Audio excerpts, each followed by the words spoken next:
Now on Who's Views, a Doctor Who fan joins JT for a little chit-chat.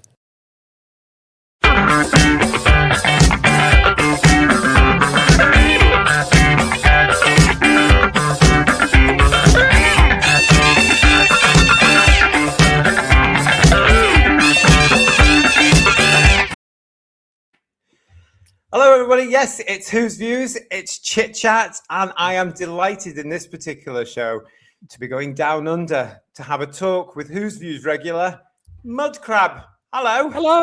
Hello. Hiya. JT, yes. Yeah, this is quite, I'm quite chuffed. I thought, oh yeah, who'd ever want to talk to that weird guy in the chat whom, you know.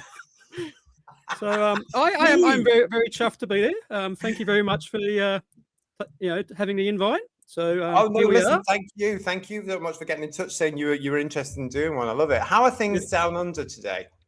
Oh, reasonably good. It's our summer, so it's Oh, is it?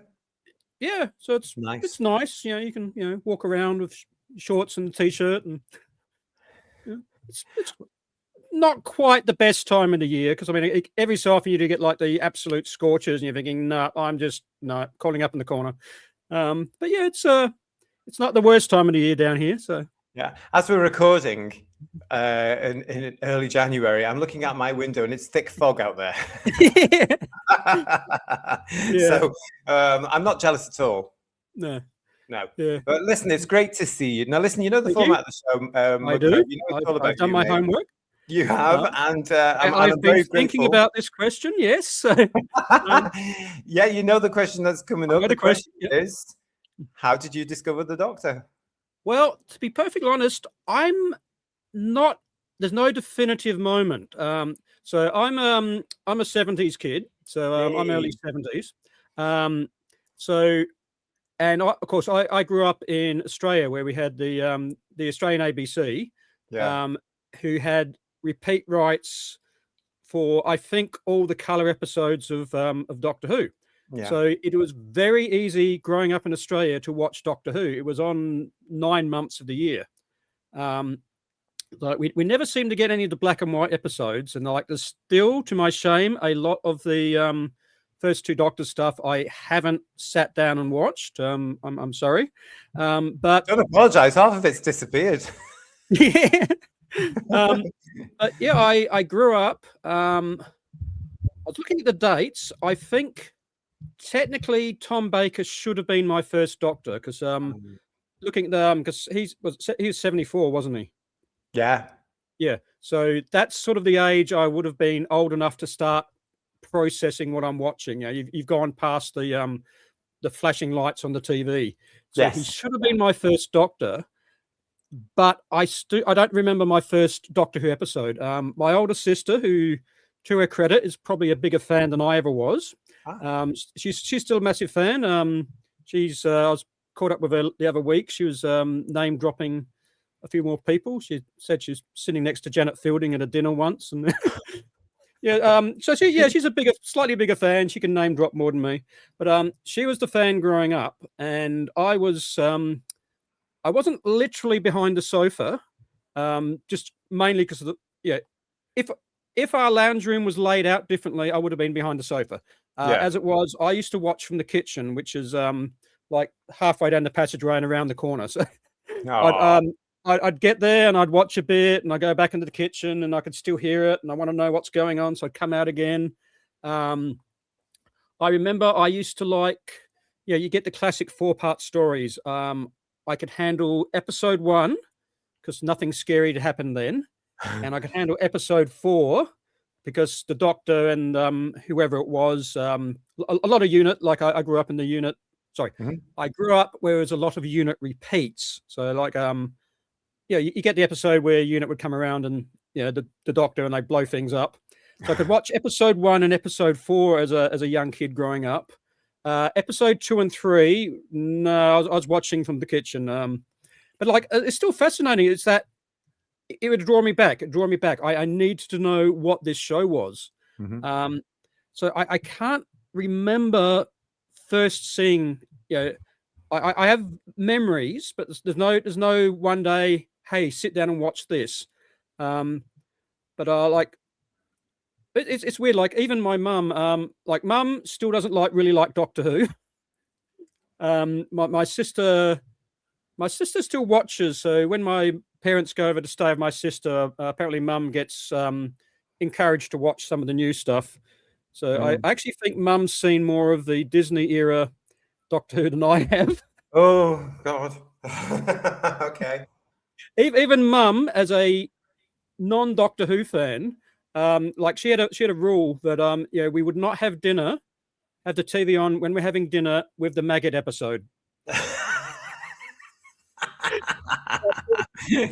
Yeah, that's a very mum thing to do. Yeah, and it was weird. Like I was talking to mum again earlier this month, and she said she's mentioned to someone. She ran into someone else, and they go, "Oh, I'm a Doctor Who fan," and like mum told the maggot story, and they went, "What episode's that?"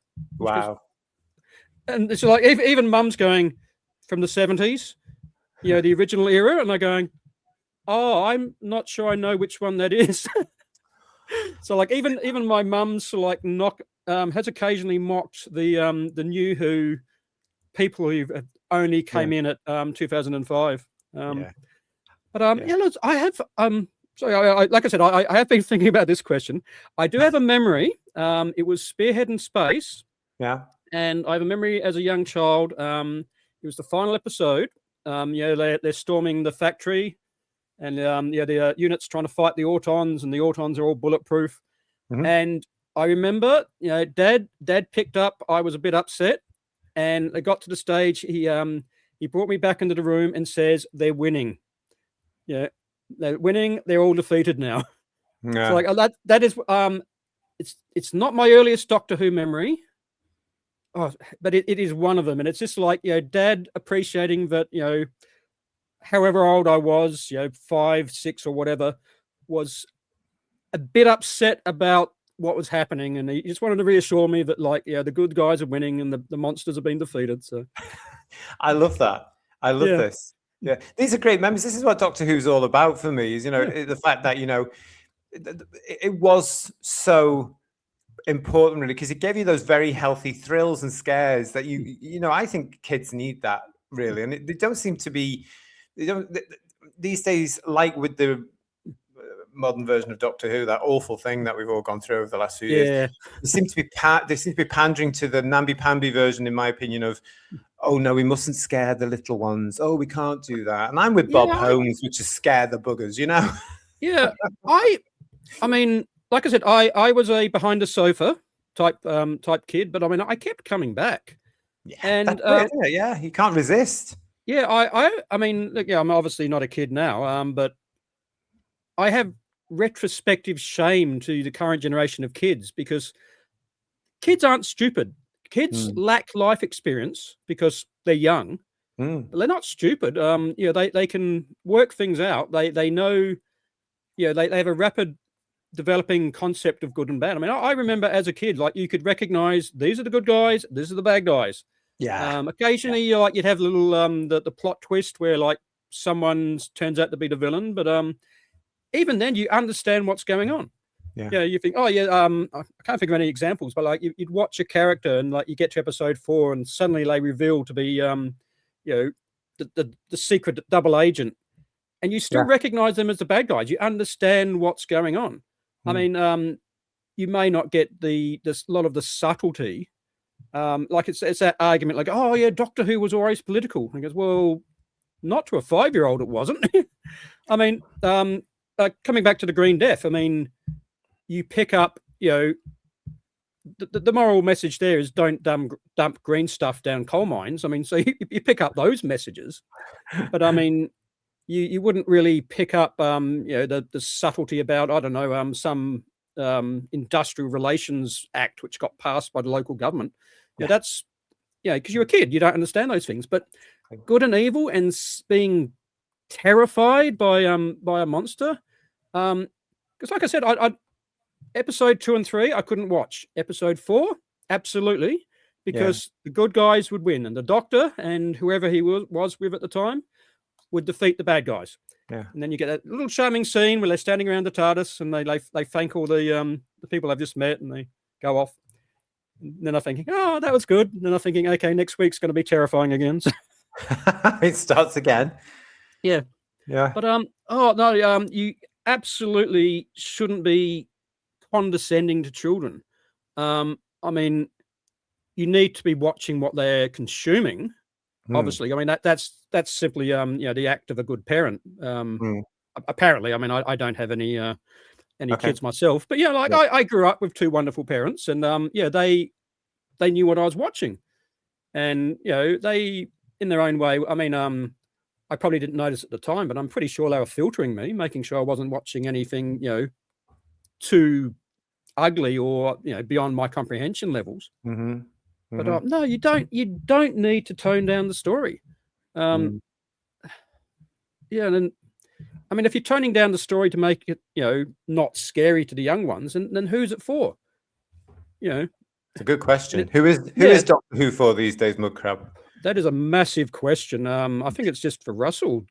It's for him and his circle of yes men. Yeah.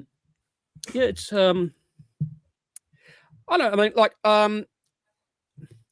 talking about the new the reboot era. I mean, I dropped out. I dropped out before Peter left. Oh, did you? Yeah, I got to the last season and I watched an episode. I think it was the one. I think it's that little 3-part arc where they were in the aliens were doing some test invasion in a simulation, and then something. And I got to the end of the one where the Doctor was blind. May have been. It was after that bit. I can't remember. Yeah. I just got there and I sat down. It was I had a copy because it was quicker to get a copy than wait for ABC to show it on Sunday night. Right. Because with the time differences, it's screening in England before it was shown in Australia. So I could either wait an entire day and a half or find another way of watching it. Yeah. And I remember one afternoon I finished watching the episode and went, did I enjoy that? Not really. I was finding that era starting to get to the stage where that they were openly stating who the Doctor did and didn't like. I mean, this is the story arcs where the Doctor's coming in and he suddenly hates the military. And I think, hang on, so all the unit years, that didn't happen, did it? Yeah. And I found that didn't really appreciate that. My day jobs in engineering, they were basically saying, if you're not working in some sustainable, eco-friendly, net zero company, you're an evil person. So I thought, okay, you're starting to say you don't want me watching. I'm not enjoying the stories. And I looked up who was writing the next episode and I went, I don't like this author either, to be honest. And I stopped watching. Then a couple of weeks later, one of my friends said, they shot Bill and turned Bill into a Cyberman. Yeah. And I did come back. I watched the 2-part Cyberman, and then I thought, I left, and I haven't fully watched anything since.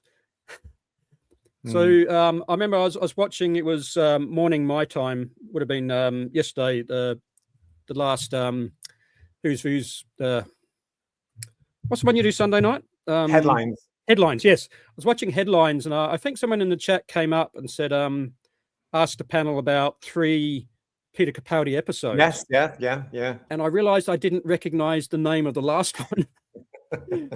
Yeah. And I eventually worked out, I know what you mean about that, Mudcrab, because I'm the same with you, and I get confused with those last Peter Capaldi, especially that series, because I'd lost it. I was losing interest by that point. Although I was quite taken with Capaldi's performance. Oh, he is awesome. Yeah, he was an awesome Doctor. Even with the rubbish they gave him. Yeah, I mean, had they listened to him and perhaps taken some of the ideas of what he wanted to do with Doctor Who, perhaps he would have got some decent monsters and decent stories and a bit more of a traditional element of storytelling there. But I'm like you. I look at these things. I think, oh God, I'll have to go back at some point and look at this and remind myself, but I can't actually do it. I just can't get there. This is where the BBC started to go crazy with DEI and all this sort of stuff, rewriting history. And, terrible. Like I've seen bits of the Chibnall era. You're brave. I mean, I haven't watched a full episode. I mean, I was sort of like following it. I mean, I had some of my friends, they kept following it, and I remember we had a social meeting for something else, and they were talking about the first episode of Jodie. Yeah, and it's like listening on the edge of the conversation, because I hadn't seen it, and I didn't want to, I didn't want to be that guy and saying, "Oh yeah, I hate women." But they liked her to start with, but you could sort of tell they weren't fully sold. Oh, right. And then like they just, because I could, these are people I've known for a while. I see them quite regularly. They're part of my I have a book group. Yeah, we meet up once a month. Yeah. And I asked them if they're still watching Doctor Who, and they said, no, they dropped off. I think, I mean, another thing, when Disney took over the distribution, ABC Australia stopped showing Doctor Who. Yeah, I wanted to ask you about that. I mean, yeah, what's so the situation a lot of people now? Well, you need Disney Plus or other methods, which we don't endorse here because Absolutely. Yeah, but yeah, like other methods do exist, obviously. So my friends who'd previously sat through all the Jodie episodes says, "Oh yeah, I don't watch it anymore. We don't have Disney Plus." And I've got another friend. She had to wait till she was house sitting a different friend who did have Disney Plus and like binge watch on their account. And I think most of the casual viewers just said, "Look, this is too hard." And like my mum's seen episodes because my sister still has Disney Plus. They watch it. All right. So she's seen more of the Disney episodes than I have, which is quite bizarre. Because like again, mum doesn't like Doctor Who. She will openly state that to you, but she's just been forced to consume a lot. Yeah, and it just disappeared off. And like I've had these arguments from a storytelling point of view. Like there's always that argument that like women need to see themselves as the Doctor or they can't relate. It's called representation, yeah. Yeah, and it's so like, oh, if you can't see it, you can't be it. And I go, well, that's rubbish, because if you can't see it, if you need to see it to be it, then how did the first person start? Yeah. Yeah. Obviously, there was a first person to do everything, and they had no one to copy. So, you can be it if you've never seen it. And the other things, like, I mean, growing up, like I said, my sister, big Doctor Who fan still, she never wanted to be the Doctor. She wanted to be the companion. Yeah. And like most of the people I've spoken to, that's their thing. You've got this mysterious gentleman who is taking people to amazing places and showing them literally showing them all of time and space. Yeah. I mean, why wouldn't you want to be the companion? Yeah. And I think there's just so many people growing up, they didn't want to be the Doctor. They wanted to be the companion. Yeah. Then I think if anything, boys, the counter flip to this is boys watching. Yeah, the Doctor Who is a male role model. I don't think. I mean, I didn't want to be the Doctor. Maybe Sergeant Benton. I could have been Benton. But it was this male role model who resolved things in a. He used his brains. I mean, there's that line: the Doctor never uses a gun. I mean, he doesn't often use a gun. Yeah. There are episodes where the Doctor will go out and straight out shoot someone. They do exist. Sorry, watch your back episodes. They're there. But the vast majority of the time, he's solving problems by being insanely clever. And you look at him and you think, oh, yeah, I could learn how to do that. And I think that whole thing is like, oh, we need to have a female Doctor. It's like, no, you don't. And two, it ruins the storytelling structure. Because it's again like, female fans, the vast majority want to be the companion. You know, if they already have female friends. They don't want to hang out with another female friends because they can do that in real life. They want a mysterious stranger to go and be absolutely gentlemanly to them and show them amazing things. So I think the Chibnall era was a big experiment which should never have happened. And I also think that having done that, I don't think they cast her very well. I mean, you said a few times you haven't seen any of the Jodie era. No, not interested. Yeah, I just hold that thought. I'll come back to that one. But like you've seen samples. I'm assuming. Yeah. Well, you've seen trailers I've seen certain clips on review shows or whatever back as it was being broadcast, which sort of for me cemented the fact, oh my God, I'm glad I'm not watching this. I mean, I also had the misfortune of seeing Whittaker in a play before she was cast as Doctor. Okay. Yeah. And I've said continually that at that show, I said to my friend who was Mimi, I said to her, who cast her? The scenery has more ability than she does. Now she may have developed as an actor since, but when I saw her in that play, she was bloody awful, absolutely terrible. And then she gets applauds for the role she played in Broadchurch. Well, I'm sorry, I could play a boo-hooing mother, quite frankly. You know, it's not a stretch, is it? You know, delivering a line through tears. So, you know, so I've seen the odd clip. The most I've seen of Jodie Whittaker, though, is when she turned up in the Ncuti Gatwa era. Yeah, it's probably the same for me. And again, I haven't watched any of that era either. Oh, you haven't missed much. I've followed it. I've watched a lot of review channels. I mean, that's part of the reasons I became a regular watcher of Who's Views. It's like, what is this Disney Who, and why is it so awful? And pardon me, am I the only one who thinks this way? It's I mean, side effect, I guess. I mean, it brought a lot of people together, so we sort of got to give them a little bit of credit. There is a benefit there, absolutely. Yeah. But I was so I do not on YouTube. I have a Rumble account where I do upload things. Annoyingly, it's under completely different names, so no one knows I have it. So if anyone's on Rumble, Make and Train Traces of Seafood, yes, that is me. That's my uploads. And like I've done a few Doctor Who commentary videos from time to time, and I remember I was looking for I wanted to do a screen grab of Jodie somewhere, and I stumbled over a clip and didn't really know the characters, but like they had most of the main cast in a room speaking to person of the week, and Jodie's Doctor has absolutely no presence.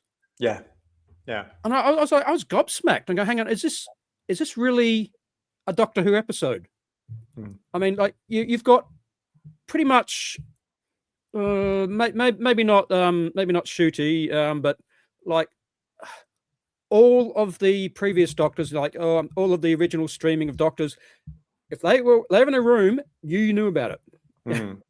I mean, like even William Hartnell, when he's I mean, like he's got a reputation of fluffing, but he still had his moments where it's like, I'm the Doctor, I'm in the room, and everyone else just accepts it because the presence of the character. And I'm watching this clip of it might have been the Witchfinder one or something. I can't remember. It's not that important, but was it Bradley Walsh? Is that Bradley the right Walsh, name? companion, yeah. If you're coming in completely cold and you said, "Oh, this is Doctor Who," you go, "Oh, okay, well, he's the Doctor," because he was the one commanding the room. Jodie's the one just like making weird comments. And I watched about, I don't know, 20 seconds of this, and I went, "Wow, I am so glad I didn't keep watching this show. It is bad." Yeah. But the other thing is like, I said I had something I wanted to come back to. what's dawned on me recently is I have just forgotten. I mean, like, okay, I never watched it to remember it, but there's all these events in the Chibnall era with Jodie's doctor, and there's a lot of them I didn't even know. It was only about 3 months ago I realized that they brought Ace and Tegan back. Oh, right. Yeah. Well, it's very forgettable, to be quite honest, isn't it? I had no idea. There's an entire companion in there. I mean, even now I can't even describe him, apart from the fact he's male and may have worn a grey jumper. Sorry, I can't help you. this entire companion came and went, and I have like no memory of him. Yeah. And that's just the minor stuff. And then you've got all the stuff where Chibnall's trying to stamp his authority on Pip and Jane Baker because he's still a jealous teenager. And like is that whole thing with the was it the mystery doctor and the child and the what's everyone like an entire season about the end of the universe? No idea. The Flux or something? Oh, Flux. Yes, Flux. Yeah. And as far as I know, as far as I know, they just abandoned that and it never got resolved.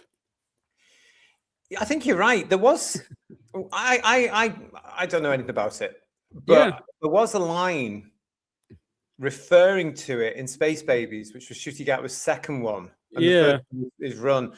And it took me out of the story because I didn't know what was going on. And for a little while, I say story, Space Babies.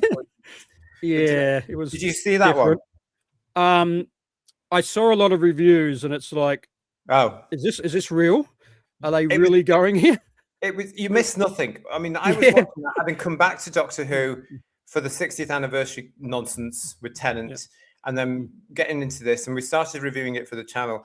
And I'm watching this thinking, this is in no way, shape or form Doctor Who. I don't get that feeling. I don't recognize it.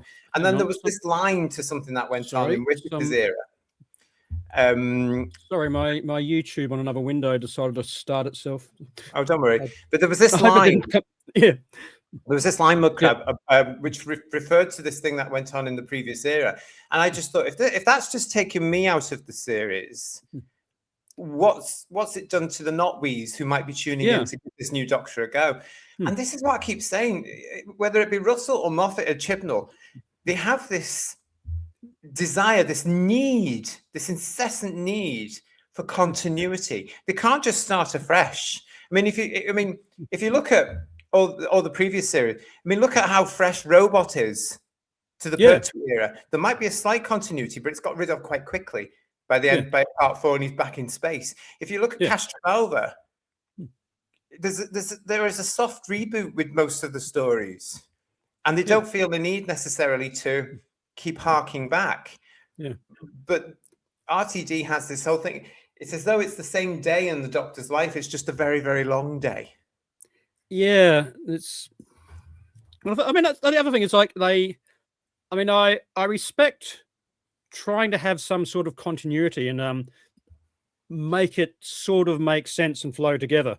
I mean, like, you don't want to tune in one week and have Daleks look like Daleks, and then tune in the next week and Daleks are all green and have 27 legs. You do want a degree of continuity. But like Russell wanted to have. I mean, he came in and he said, like, this is, you don't need to know the classic era. Oh yeah, but here's a classic monster. And here's a different classic monster. And here's a different classic monster. Oh, but they've changed. And it's like, and then he comes up with these personal fantasies. It's just like, oh yeah, I mean, you get the Russell voice, and he goes, oh yes, I always believed that Sutek didn't die, and he was clinging to the outside of TARDIS, and I'm going, okay. Yeah. And then he brings him back, and he's a giant bloody rat dog. I mean, that's. No, I mean, like, don't. Omega. That was awful. I was starting to make a video. I'd misread someone else's Doctor Who upload, and they'd posted this video saying every 5th Doctor episode rated. which basically means all of Peter Davidson's, but I misread it as every fifth. So like, story 1, 2, 3, 4, 5, number 10, number 15. Right. And as a project, I worked out what every fifth episode was from like the entire classic era, and tried to rate them. And the 10th Doctor was on the list, so I went and rewatched it. And look, there's a bit of fluff in it. Like a lot of the story is basically Patrick and John bouncing off each other. So like that's a bit goofy. And like a few of the characters, like the gamekeeper character, when you look at it, he doesn't do a lot in the story. But you've also got Omega, and he's just such an amazing tragic character. Like you hear a lot of writers these days, they say, oh yeah, all villains must have a tragic backstory or they don't work. And you're going, yeah, some villains just need to be villains, yeah. And then like you actually have because like he's not the villain. He honestly believed, I mean, you know this, so like I'm talking for the kids at home. Omega believed he got abandoned. Everyone else thought he did the impossible, and they said, well, he's dead. There's like 99.9% chance he's dead. And like the doctors are saying, he's the greatest Gallifreyan ever.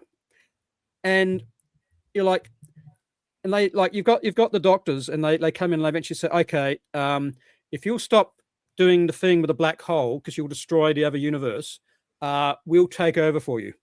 Yeah. You got to stop doing this. You got to let our friends go. And that's the scene where they take his helmet off and he's gone. Yeah. And it's like, and they're looking at him, and it's like, because Omega doesn't realize this, and they're just looking at this empty space, and it's that all that's just keeping him together is his passion to survive and return, and that's just amazing concept. And then like it becomes the tragedy is like the doctors run off and they say, oh look, well we have to lie to him, and they come in the final episode and they lie to Omega because they found by random plot reasons the recorders got stuck in the middle of the force generator. Yeah, that's right. As you do. I mean, like I don't know about your musical instruments, but I'm always finding them down the back of the fridge. And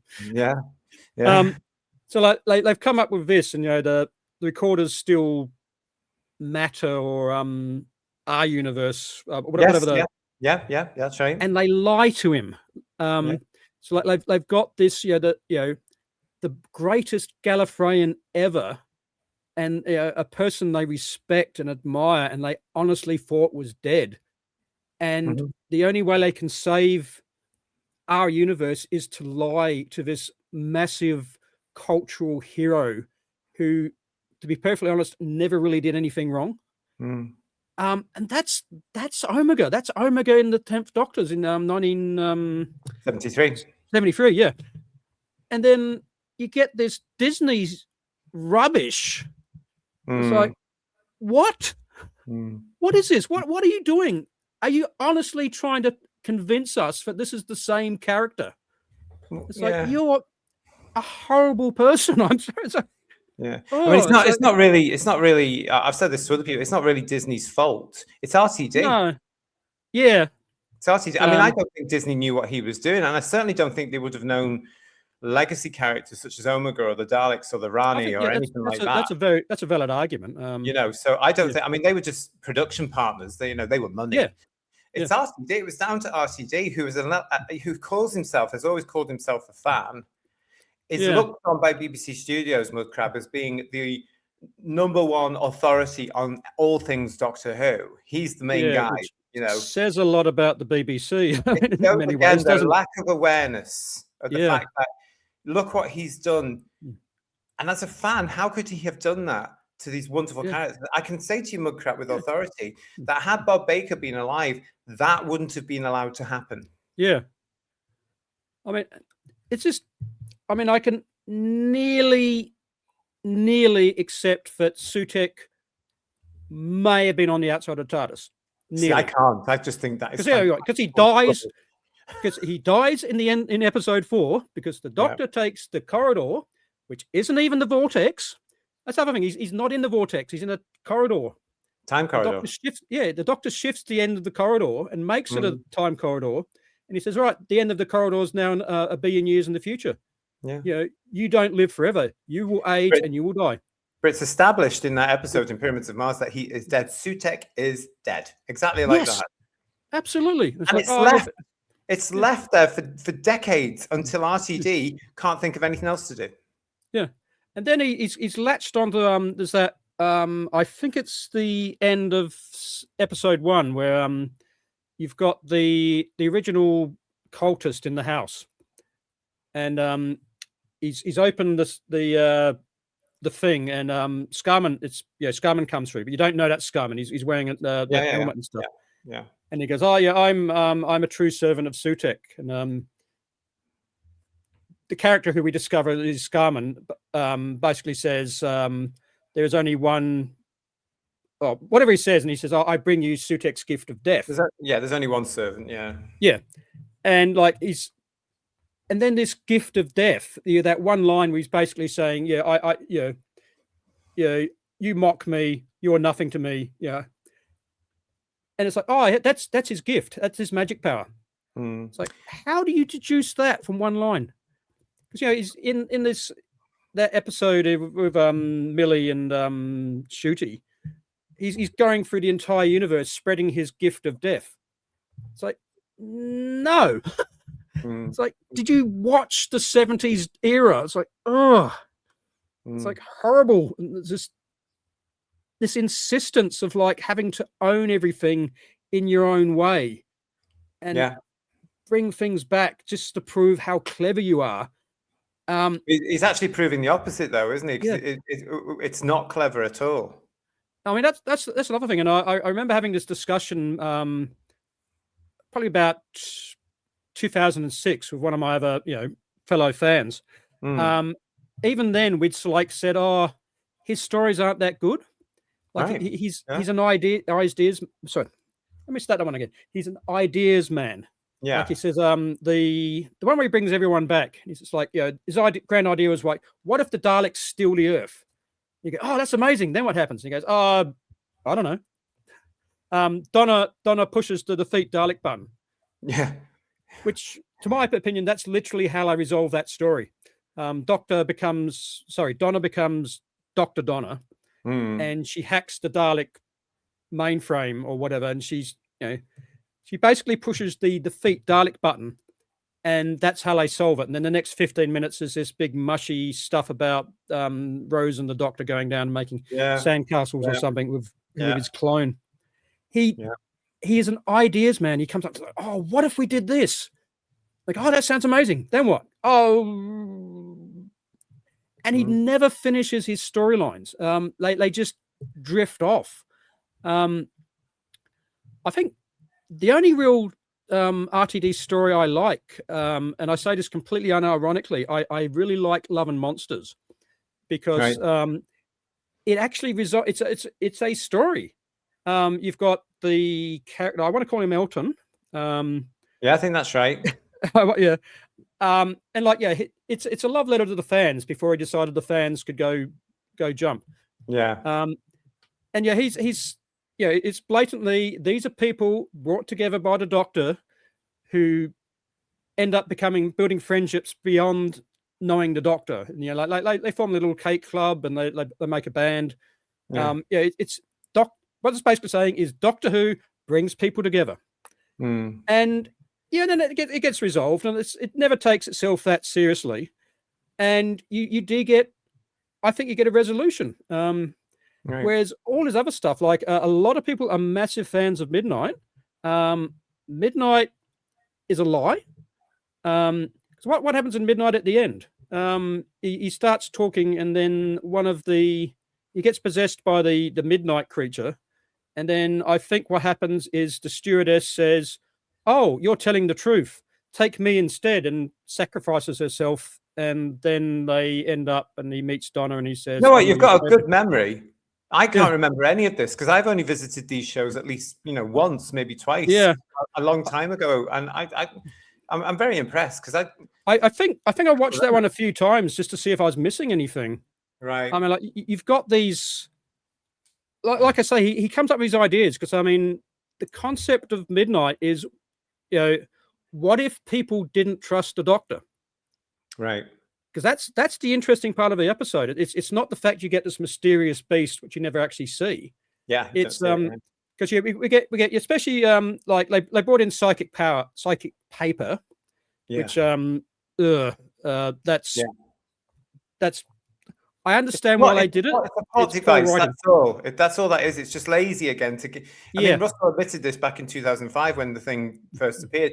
He said, no, it's deliberately there to rush the plot along, to get him out of the situation.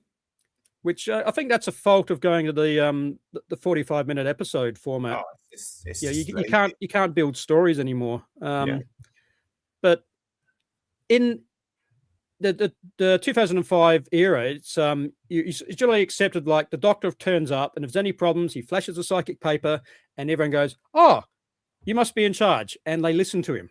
And then you get midnight and he rocks up and they go, "Oh, something's weird happening," and everyone's going, "Excuse me, who are you again?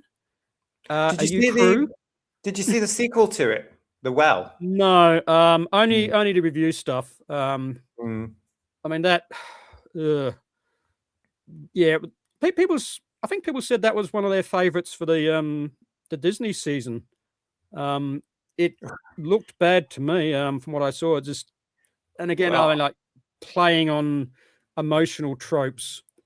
It's like, oh, we've got a character who's deaf. Aren't we amazing? And again, I don't think by saying it's the same creature, it actually diminishes any lingering mystery from the original Midnight, I guess. I mean, like I said, I didn't really like Midnight and I haven't seen the sequel beyond the review channels. Right. But yeah, to me, the interesting part of the story is like, what would happen if the doctor turned up and no one trusted him? And they play around with that for a bit because he's there and he's looking at the screen. He's gone up to the front to talk to the crew and he's got his sonic screwdriver. And then everyone else is going, "Excuse me, who are you? Why are you in charge?" He goes, "Well, I'm the doctor." And he goes, "Well, I've never heard of you."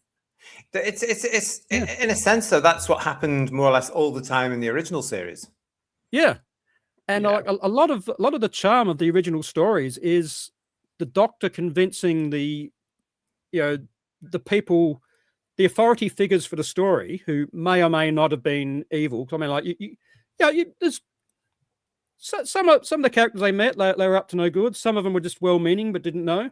But like part of the story arc is the doctor convincing these people that this thing, whoever, is real and it's killing people and you need me to help you stop it. And like we mentioned earlier, the fact you've got the 45-minute story arc. Yeah. Episode format. Yes, I got there. And it's just not long enough. It doesn't allow you to have the story beats. And if anything, it's become worse because I think Stephen Moffat was the one who brought it in. That completely unrelated pre-credit sequence. I think it's basically a Moffatism, and you get there and like you'd have Matt Smith mostly doing something absolutely bizarre with some historical figure, and then he will say something Matt Smithish, and then the credits will roll, and then the opening credits, and then you come back and they're in a completely different environment. It was almost like this sub-story. Yeah. And like that's that going on at that time. Yeah. It's chewing up storytelling time. You've got 45 minutes minus your opening and ending credits, and you're wasting 3 to 5 minutes on something which you never even call back on. Yeah. And I think part of that is this whole thing they've got, these people in the alleged entertainment industry, of how they look at an audience. So, there's the fact that some of these stuff that, I mean, modern Doctor Who is guilty of this as well. With your example, starting an episode with something they think is going to grab the audience and be spectacular. And then after the actual title sequence, there's a totally different setup. So Yeah. it's this. They feel they have this need to grab the audience with something huge or whatever, and they'll stay with them. It doesn't necessarily work, I don't think. I think you should just get on with the story. Oh, absolutely. I mean, again, like you don't have a lot of time to tell a story. I mean, like, Yeah. you know, classic hero, proper Who. I mean, okay, you've got some episodes, you look back with the harsh light and you go, yeah, you could cut 10 minutes there or something. But a lot of it was the build. It's that, it's like I was saying, like when I was really young, I could watch episode 1 because I knew that would be safe. And I could watch episode 4 because I knew they'd solve all the problems. Yeah. But it's that build up the build up to the episode. End of episode 1, you're going to get a cliffhanger. Something scary is going to happen, and young me, who of course was excuse me.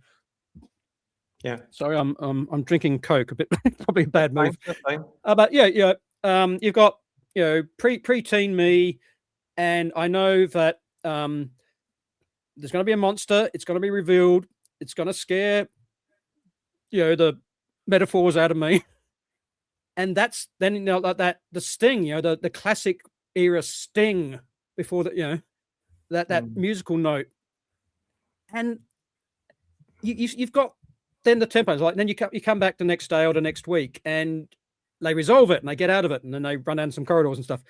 But you're still building that story structure where you need to introduce the problem, establish the problem as a threat, establish that there's no easy answer. So when the Doctor does actually finally solve the problem in episode 6 or episode 4, you go, wow, that's really clever. Yeah, this guy's cool. And with these 2025 era onwards, you don't get the length of story, and you can't afford to be wasting 3 minutes at the start with something completely unrelated. Because I make a joke in some of my reviews on my Rumble channel and stuff.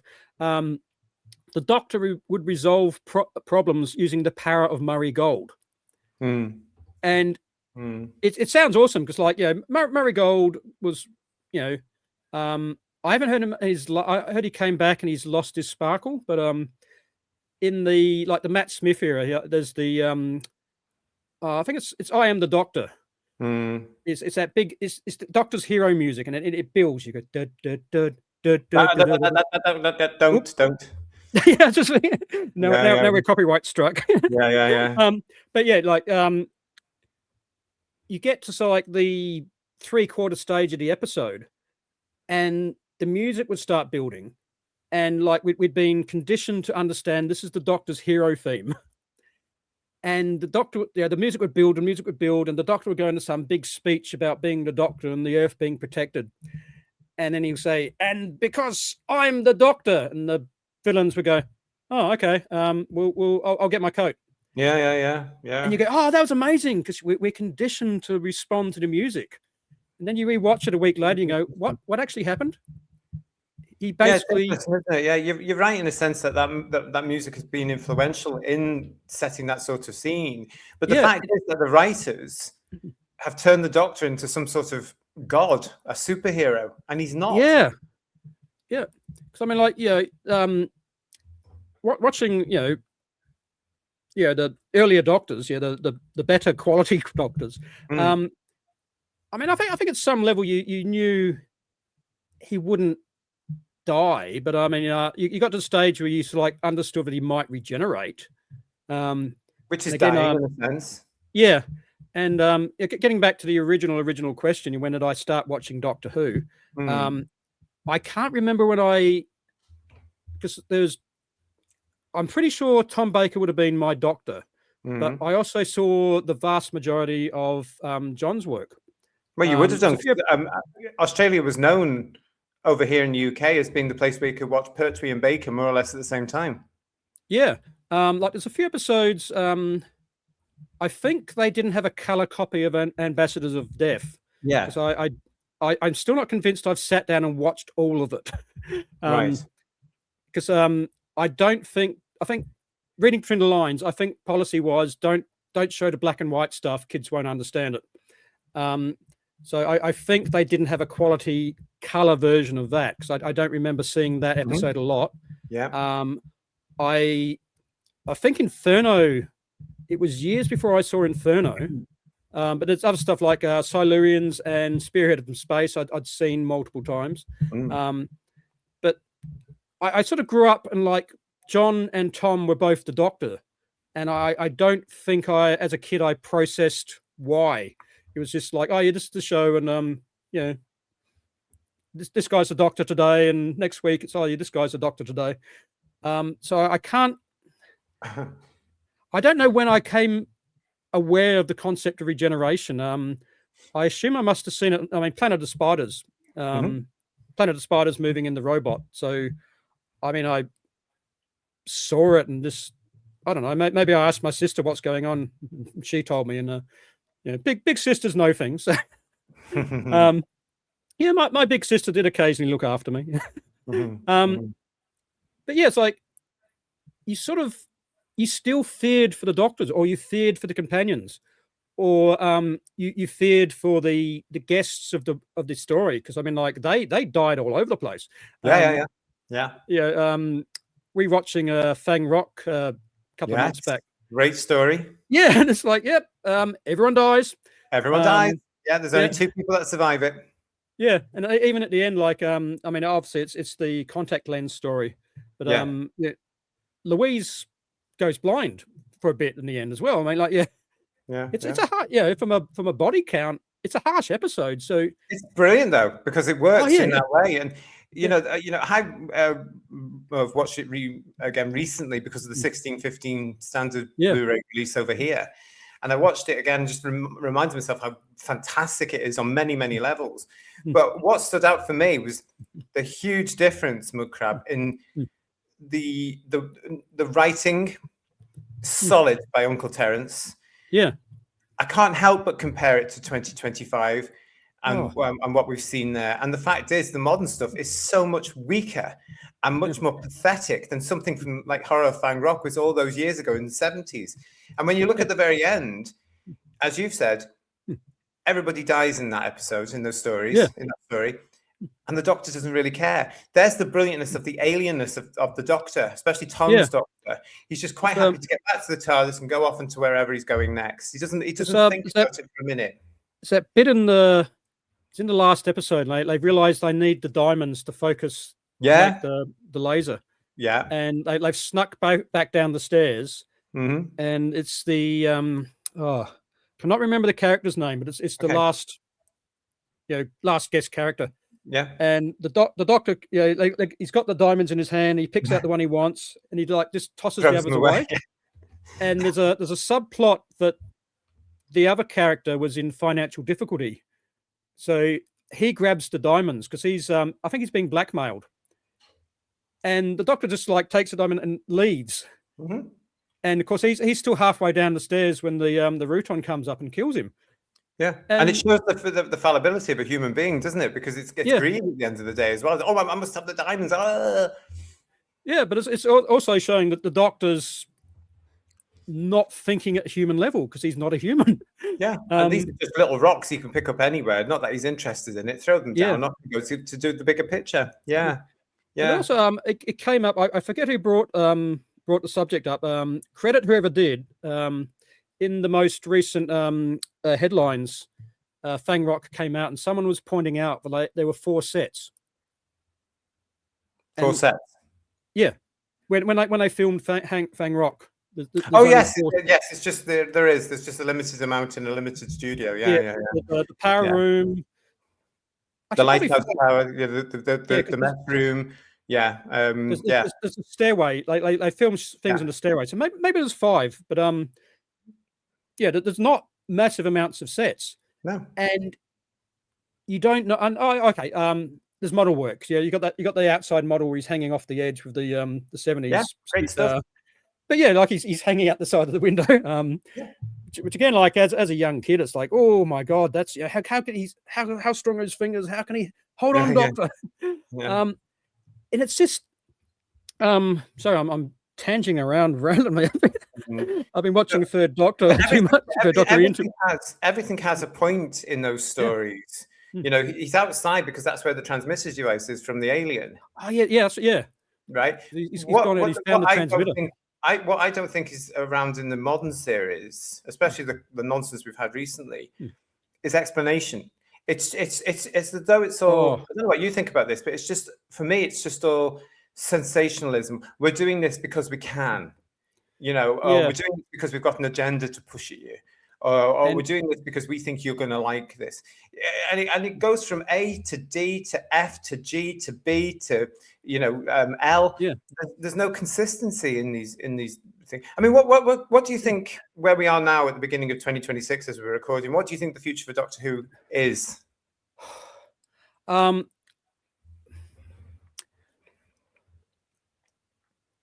It's hard to say, because I mean, like, the BBC are desperate to hang on to it, and there's, I think, elements. I think there's people within the BBC know that if they let it go, they will lose. Maybe that's the way they're thinking. Like I'm right as well. They'd lose a fortune. Yeah, but if it does go away, I mean, it's not coming back. I mean, it's struggling. So that's the thing I think people forgot is at the end of the Chibnall era, like the ratings had just drifted away to, well, better than Shooty's era, which is ironic. Slightly better than Shooty's era. Yeah. I mean, he was getting 4 million in Jodie's era. So. 3 to 4, I think. Yeah. Whereas, like, Shooty's getting 2. 1 to 2. That's the irony. Like, the Jodie era, which no one remembers and no one talks fondly about. If anyone talks about the Jodie era, it's like, how stupid was the child doctor thing? That seems to be the only thing people, it's like, let's make the original Doctor a small girl. Yeah. Make the first Doctor the 4000th Doctor, because the kid regenerated millions of times while they're inventing time. Right. It's like, that's rubbish, and like everyone, that annoyed a lot of fans, and I think quite rightly so. Absolutely, totally. Yeah. Seems to be the only thing people remember about the Jodie era. There's like no other cultural impact. It's like I was saying, I did not know they brought Tegan and Ace back. Yeah. Because it's zero influence on me. But I think what people forget as well is like the show had just drifted away to nothing. And from memory, I don't think they'd renewed. Like, Chibnall was out, and there's all this like, it's going to end. And then suddenly it's like Russell T Davies and Disney rocks up and says, oh yeah, it's going to Disney. As I remember it, like, I am open to correction here. The show was effectively cancelled. It got rescued.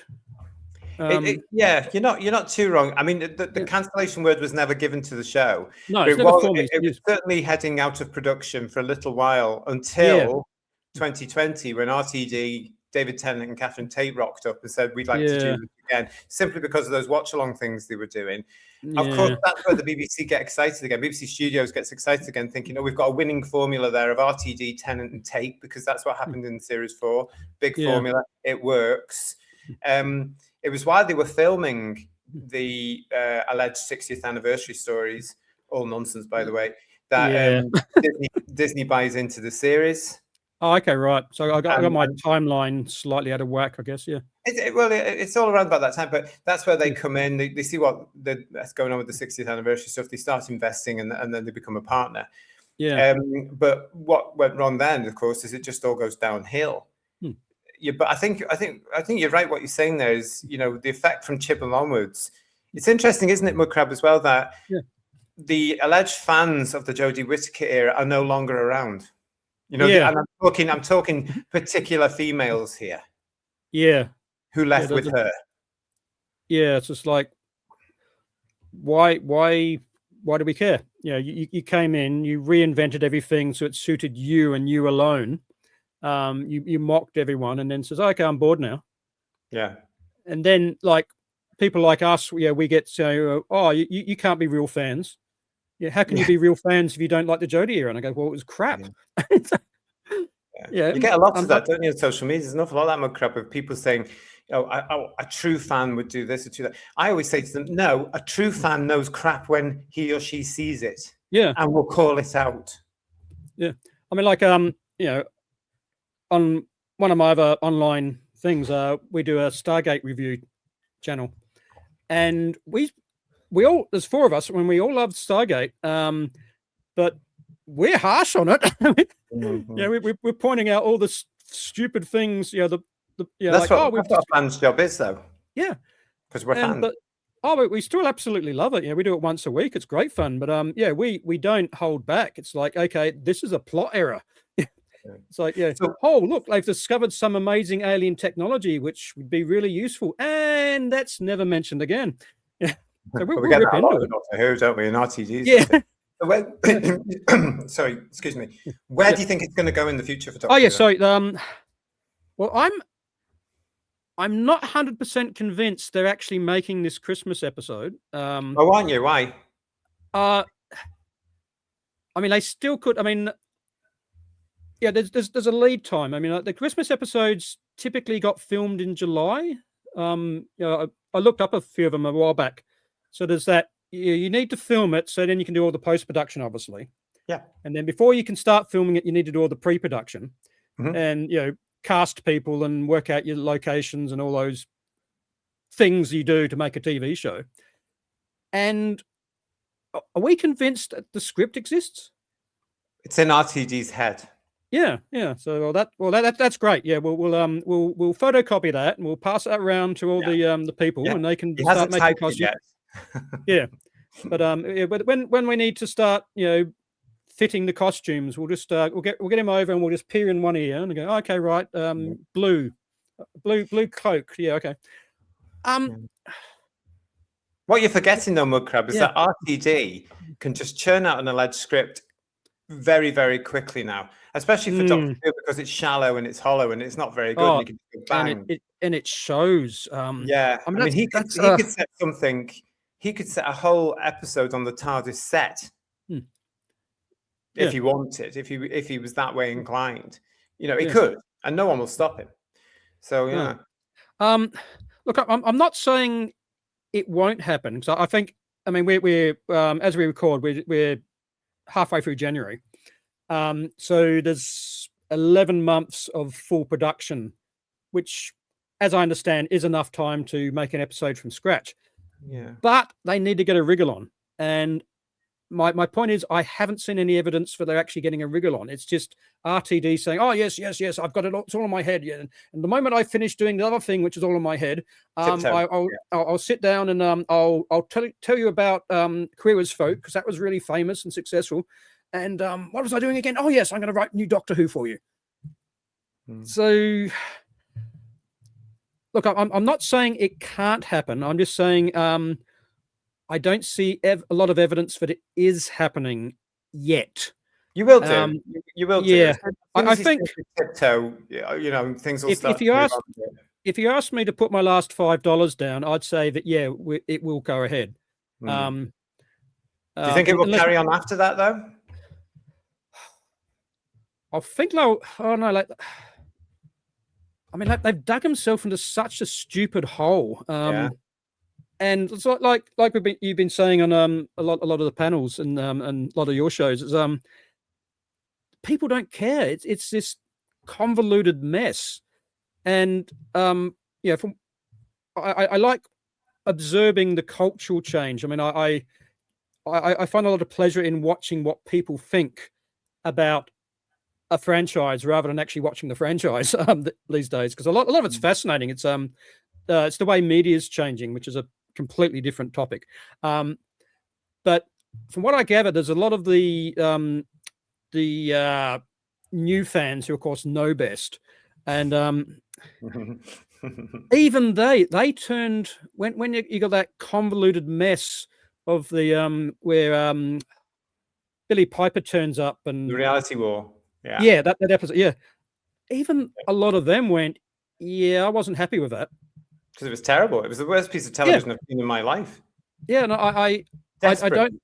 Yeah, it's even these fans is like absolutely defending to the hilt, and they're saying, "Oh yeah, you old fans don't know what you're talking about. This is going to be great. It'll all make sense. It'll all be amazing. And then I went, oh,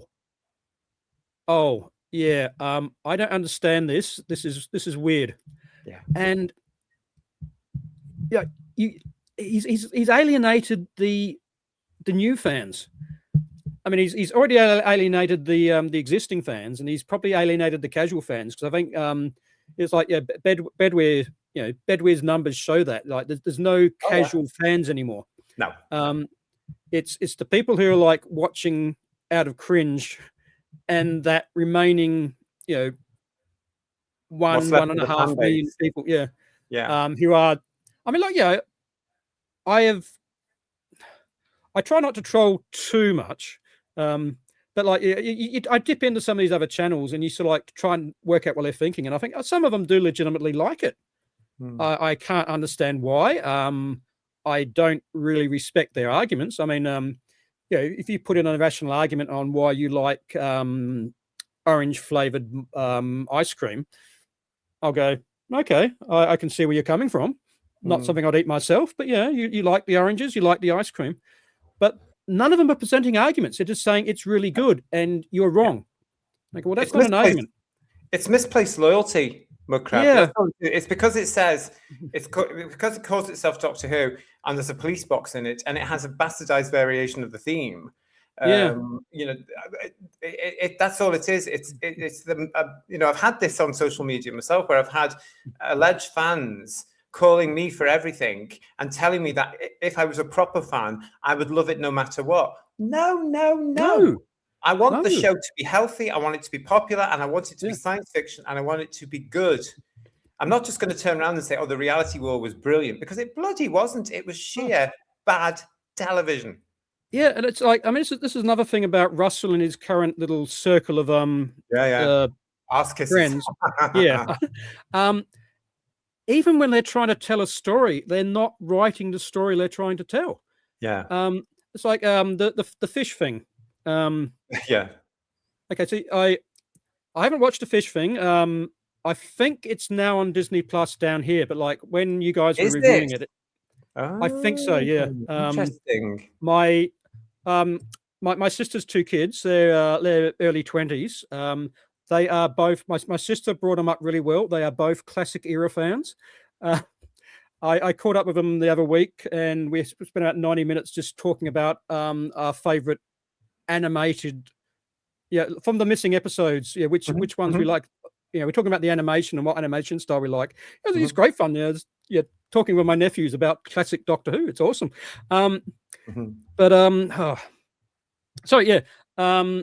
None of us have seen the fish thing except one of my nephews, who apparently had a VPN, because at that stage, it hadn't.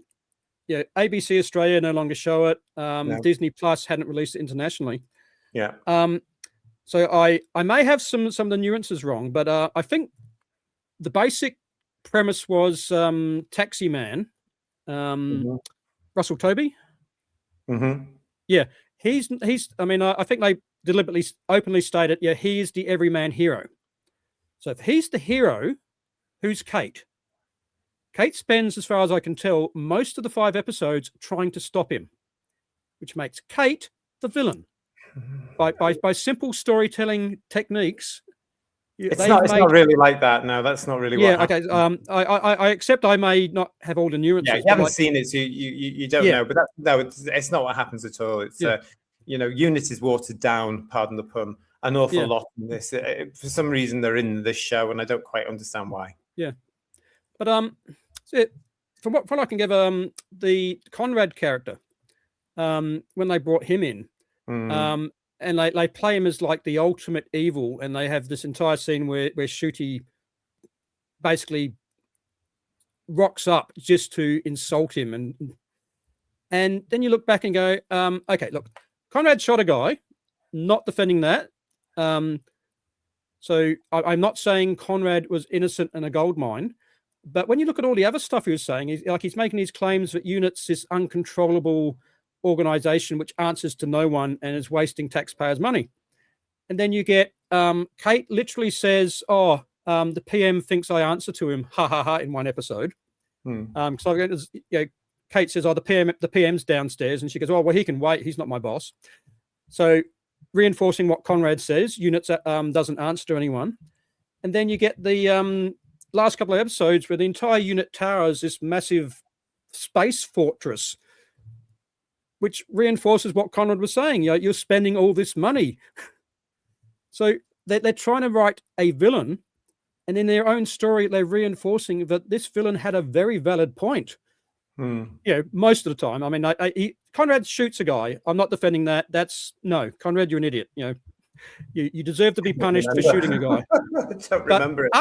Up to that moment, a lot of your arguments were completely valid. So like this, it's the decline in the storytelling is the authors can't even write the story they're trying to write. Well, I mean, I'm going to say to you that, I mean, we are coming towards the end of our time. Yeah. So I'm going to say to you there, what story? Are these people here to tell a story, or are they there just to earn money?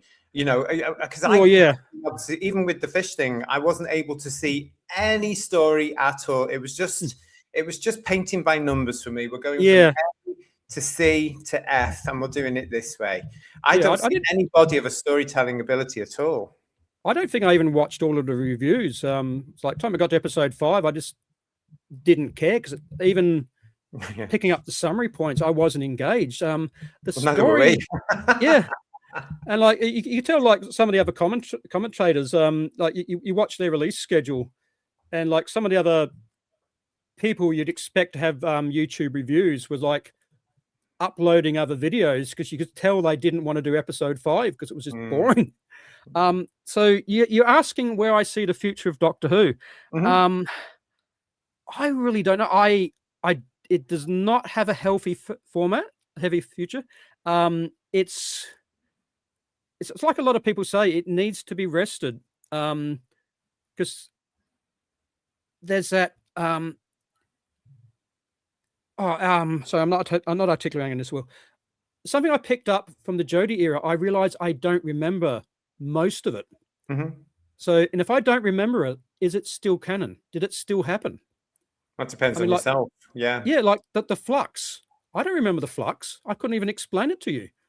So if I pick up watching Doctor Who in say 3 years' time, am I going to be upset about the flux happening if I can't even remember it? And it's and there, I think for its own good, there needs to be a break so people will. A lot of the casual viewers, they'll forget the weird, pointless stuff which happened. The casual viewers have forgotten already. I can tell you that they're not interested. I mean, I think casual viewers never did. No, well, they won't remember Jodie Whittaker or Ncuti Gatwa as being Doctor Who. Yeah, it's like even back. I think Sylvester McCoy. It's either Colin or Sylvester. I mean, like a lot of my friends from school stopped watching Doctor Who, and they would unironically say, "Oh, is K9 still in it?" Yeah. And you're going, "Oh yeah." Then you go off into this conversation, and they get bored, and then they, I mean, it's like there was an era where it wasn't cool to be a Doctor Who fan growing up. Well, it's like it's happening again now. It's not cool now. Yeah. And again, it goes down to the popularity and how big the show is. And it's not in Britain. It's not in the world. It's not big. It's not big. But I don't think the BBC can afford, and not just in the financial state, in a ownership point of view, to if it needs to stop, but if they do stop it, someone very skilled will be needed to bring it back. You can't just say, "Hey, let's bring Doctor Who back," and like get your mates around with a couple of bag of chips and a whiteboard, and it needs to be brought back, and it's like someone needs to go and it's like reestablish the canon and reestablish, this is who the character is, and this is where we're going from now on. So you need someone very talented. Tangenting slightly, I don't think Pete McTighe is that person. And then without doxing myself, I do actually know Pete McTighe. He grew up in the same city as me. He was he was in the like I said, I was the second level fan. Pete was part of the local fan club. He's might be treasurer or secretary or something. So like I knew him growing up, and I will, Pete McTighe is a massive Doctor Who fan. I think he's a good producer of things. So like he's got, you look at his CV, he's got some things he's produced. I don't think he's got the skill as a writer to, and like I'm saying this as someone who actually likes the guy. So like, yeah, Peter, if you're watching, I'm sorry. Yeah. I'm sure he tunes into Who's Views. But yeah, I don't believe he has the writing skill to recreate the universe, for want of a better term, which we're going to go adventuring in. So there's that danger.